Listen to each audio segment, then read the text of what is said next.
आत्मदेव को अपने पुत्र गौकर्ण की बातें हृदय में लग गई और वह कितना भी समय बिना समय गवाए हुए समस्त घर को, धन दौलत, अपने परिवार को छोड़कर वन में चले गए और अपना कल्याण करने के लिए भगवान को याद करने लगे। अब जैसे ही आत्मदेव वहां से चला गया तो धुंधकारी और ज्यादा पापी हो गया। गौकर्ण वहां से अपने पिताजी को वन में जब जाते हुए देखा, चले गए, तो वह भी आश्रम के अंदर ज्ञान प्राप्ति के लिए चला गया। अब धुंधकारी और ज्यादा पापी हो गया, पाप करने लगा, लूट करने लगा, हत्या करने लगा और हत्या, लूट, चोरी से जो जो धन कमाता वह स्त्री गमन और मदिरा के अंदर वो पूरा व्यतीत कर दिया। जब उसके पास में धन नहीं था तो अपनी मां धुंधली से कहा कि मुझे बहुत सारा धन चाहिए, मां मुझे धन दो। अपनी मां ने जब मना कर दिया कि मेरे पास में अब तुम्हें देने के लिए कुछ भी नहीं है, तो उस धुंधकारी ने अपनी मां को भी मारने लगा और भला बुरा गालियां देने लगा। अपनी मां, अपनी बेटी इस प्रकार के दुर्व्यवहार से दुखी होकर सामने जो कुआं था उसमें गिरकर जीवन को समाप्त कर लिया, आत्महत्या कर ली। अब अपनी मां के मरने के बाद मां मर गई, पिताजी वन में चले गए, भाई गौकर्ण हमेशा हमेशा के लिए ज्ञान प्राप्त के लिए आश्रम चले गए। अब धुंधकारी पूरे घर के ऊपर एकाधिकार उसका अकेला का हो गया। जब उस धुंधकारी का अपने घर पर एकाधिकार हो गया तो उसने 5 गणिकाओं को, 5 वेश्याओं को घर के अंदर रख दिया। एक बार की बात है, उस 5 स्त्रीय गणिकाओं के कहने पर उस धुंधकारी ने राजा के घर में जाकर राजा के महल में चोरी कर दी और बहुत सारा धन लेकर आ गए। लेकिन थोड़े दिनों के बाद उस 5 स्त्रियों ने ये सोचा कि आज नहीं तो कल इस राजा की जो चोरी की है इसने, इसके तो मालूम चल ही जाएगा, ये तो पकड़ा ही जाएगा, हम भी पकड़े जाएंगे और जब पकड़े गए तो मृत्यु दंड निश्चित है। तो अच्छा यही है कि आज धुंधकारी की हत्या कर दे। उस 5 गणिकाओं ने योजना बनाई और रात्रि को खूब मदिरा पिलाई, इतनी मदिरा पिलाई कि वह धुंधकारी मर जाए। लेकिन फिर भी धुंधकारी मरा नहीं। तो उस 5 गणिकाओं ने गरम गरम कोयले को उस धुंधकारी के मुंह में डालकर मुंह के ऊपर इतना दबाया कि वहीं उसकी धुंधकारी की मृत्यु हो गई। जब धुंधकारी वहां पर मर गया तो 5 गणिकाओं ने धुंधकारी के द्वारा जितना भी लाया गया धन था उसको लेकर वहां से भाग गए। बोलिए बांके बिहारी लाल की। जब भाई गौकर्ण को यह पता चला कि उसका भाई धुंधकारी मर गया है, उसकी मृत्यु हो गई, तो वह आया और उसका दाह संस्कार किया, गया जी में जाकर श्राद्ध करवाया, पिंडदान करवाया, ताकि उसकी आत्मा का कल्याण हो सके, उसकी आत्मा को मुक्ति मिल सके। जब करने के बाद रात्रि को विश्राम करने लगा तो अर्धरात्रि में जोर जोर से रोने की आवाज आई, चिल्लाने की आवाज आई। गौकर्ण जी तुरंत उठे और कहा कि कौन है जो यहाँ पर इस प्रकार से जोर जोर से रो रहा है, मेरे सामने आओ। तभी आवाज आई, अहम भ्राता त्वदीयो यस्मि धुंधकारित नामतः स्वकीयेनेव दोषेण ब्रह्मत्वं नाशितं मया। हे मेरे भाई गौकर्ण, मेरा नाम, मैं तुम्हारा भ्राता धुंधकारी हूं और मेरा ये जो शरीर है वह नष्ट हो गया, लेकिन मैं प्रेत योनि में चला गया हूं। मैं इधर उधर भटक रहा हूं, प्रेत योनि के अंदर भटक कर मैं वायु का आहार लेके जी रहा हूं। मेरी इस प्रेत योनि में मेरी आत्मा को बड़ा कष्ट हो रहा है, मुझे बहुत पीड़ा हो रही है। गौकर्ण ने कहा ऐसा कैसे हो सकता है, मैंने तुम्हारा दाह संस्कार भी करवाया, गया जी में जाके श्राद्ध भी करवाए, पिंडदान भी किया, तो भी क्या तुम्हें मुक्ति नहीं मिली? धुंधकारी ने कहा, हे गौकर्ण मेरे भाई, मैंने जीवन में इतने पाप किए हैं कि आप गया जी में जाकर एक बार क्या 100 बार भी श्राद्ध करवाओ, 100 बार भी पिंड दान करवाओ, मुझे मुक्ति नहीं मिलेगी, मेरी आत्मा को बड़ी पीड़ा हो रही है, कृपया करके मेरे इस मुक्ति का कोई मार्ग आप बताओ। अर्धरात्रि में इस प्रकार की घटना से गोकर्ण को कुछ समझ में नहीं आया। उसने कहा कि तुम शांत रहो, सुबह तुम्हारा प्रातः काल के अंदर तुम्हारा इसी कल्याण के लिए मैं कुछ प्रयत्न करूंगा। जैसे प्रातः काल हुआ, गोकर्ण जी सूर्य देव को आचमन किया, उसको निवेदन किया कि मेरा जो भाई है वो प्रेत योनि के अंदर इधर उधर भटक रहा है, दुखी है, पीड़ित है, उसके कल्याण का कोई मार्ग बताओ। तब सूर्य भगवान ने कहा, इति सूर्य वच सर्वे धर्म रूपम सुविश्रुतम श्रीमद्भागवता मुक्तिम सप्ताहम वाचनम कुरु।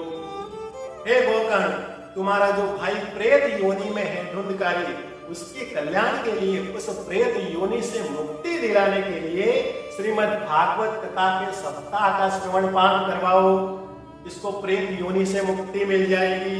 बोले श्रीमद्भागवत पुराण की जय। सूर्य भगवान के आदेश अनुसार गोकर्ण जी ने अब जगह जगह पर नगर में, नगर से बाहर दूर दूर तक निमंत्रण दिया कि श्रीमद् भागवत कथा का आयोजन हो रहा है, आप भी इस भागवत कथा के अंदर निमंत्रित हो।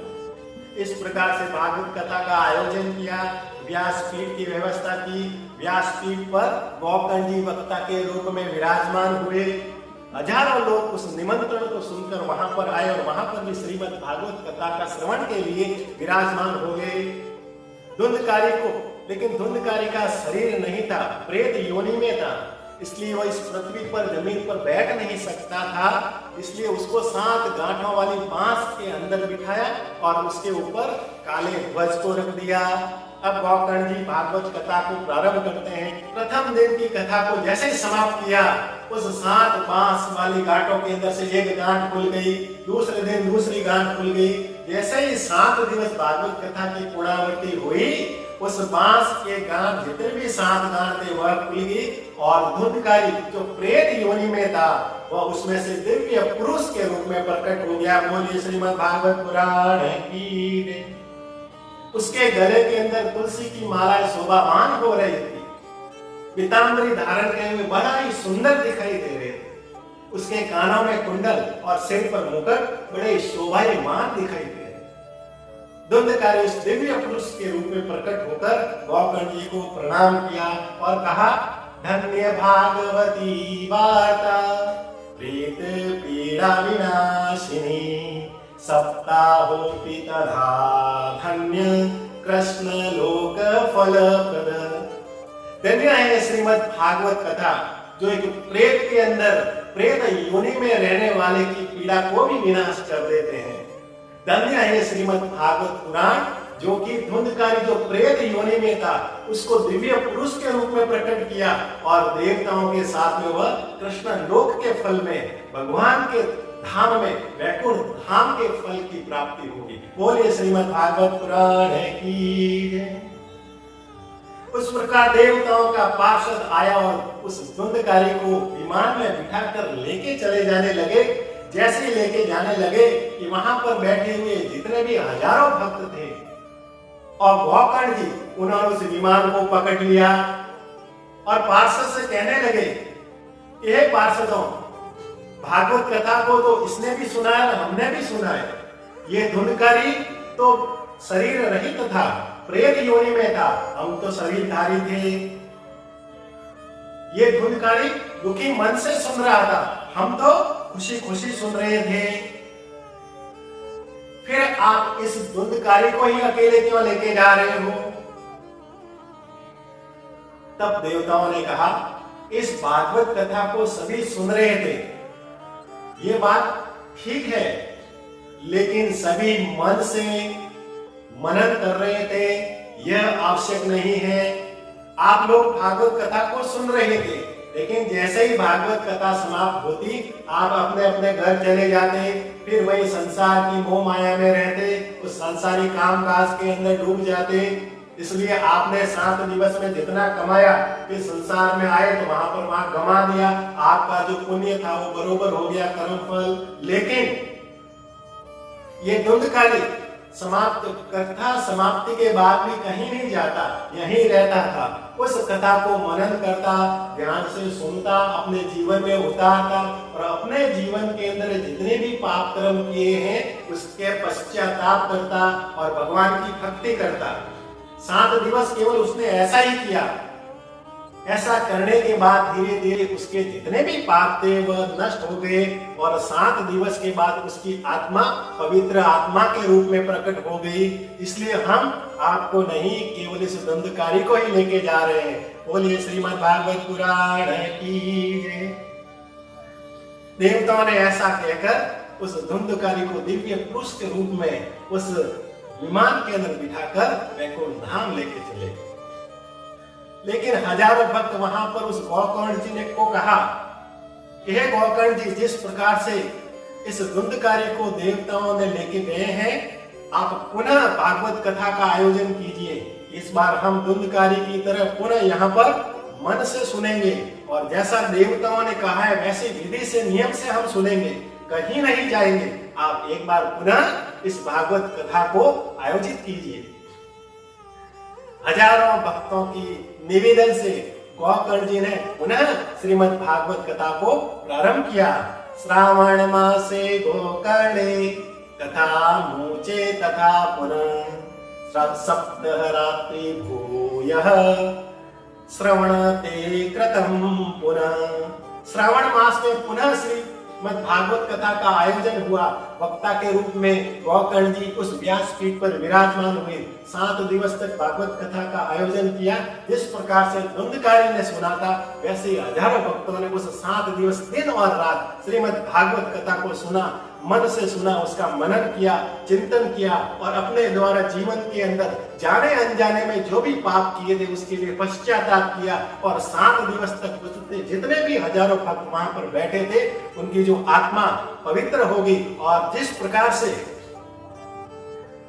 प्रभु श्री राम अयोध्या वासियों के हजारों अयोध्या वासियों के साथ भगवान श्री राम सरयू नदी के माध्यम से वैकुंठ धाम चले गए, उसी प्रकार से हजारों विमान आए और हजारों भक्त उस गोकर्ण जी के साथ वैकुंठ धाम में चले गए। बोलिए श्रीमद् भागवत पुराण की। यह है श्रीमद् भागवत पुराण की महिमा, यह है श्रीमद् भागवत पुराण का महात्म्य, जिसको सुनने से, उसका मनन करने से जो नियम है उस नियम के अनुसार यदि हम श्रीमद् भागवत को अपने जीवन के अंदर उतारते हैं तो इस जन्म में तो आनंद आता ही है, इस जन्म के बाद में भी भगवान की प्राप्ति होना निश्चित है। बोलिए श्रीमद् भागवत पुराण की।